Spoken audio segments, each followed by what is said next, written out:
Shalom semuanya. Renungan kita hari ini diambil dari Efesus 1 ayat 15 sampai yang ke-16. Karena itu setelah aku mendengar tentang imanmu di dalam Tuhan Yesus dan tentang kasihmu terhadap semua orang kudus, aku pun tidak berhenti mengucap syukur karena kamu, dan aku selalu mengingat kamu di dalam doaku. Rasul Paulus tidak berhenti mengucap syukur karena iman dan kasih orang-orang kudus di Efesus. Bagaimana dengan kita, wanita Filemon?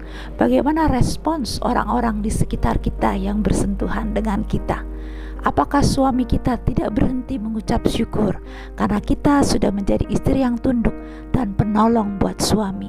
Seperti dikatakan di Efesus 5 ayat yang ke-22, hai istri, tunduklah kepada suamimu seperti kepada Tuhan.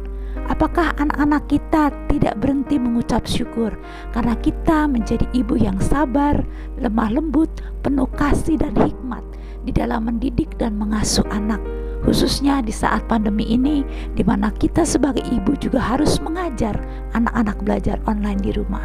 Dikatakan di Amsal 31 ayat yang ke-26, ia membuka mulutnya dengan hikmat, pengajaran yang lemah lembut ada di lidahnya.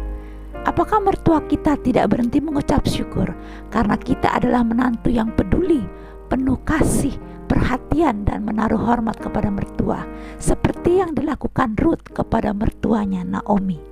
Apakah cucu kita tidak berhenti mengucap syukur memiliki oma yang memiliki iman yang tulus ikhlas, seperti Oma Lois, oma dari Timotius?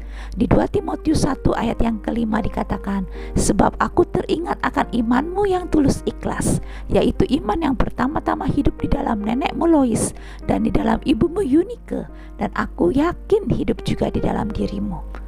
Walaupun saat ini kita masih di dalam situasi sulit, teruslah berjuang menjadi wanita yang memiliki perbuatan dan karakter yang baik, yang luhur seperti Kristus, sehingga orang-orang di sekitar kita yang bersentuhan dengan kita tidak berhenti mengucap syukur karena kita.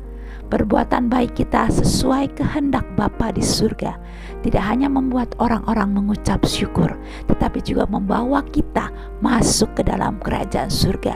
Seperti yang dikatakan di Matius 7 ayat 21, bukan setiap orang yang berseru kepadaku Tuhan, Tuhan akan masuk ke dalam kerajaan surga, melainkan dia yang melakukan kehendak Bapakku yang di surga. Jadilah pelaku kehendak Bapa di surga.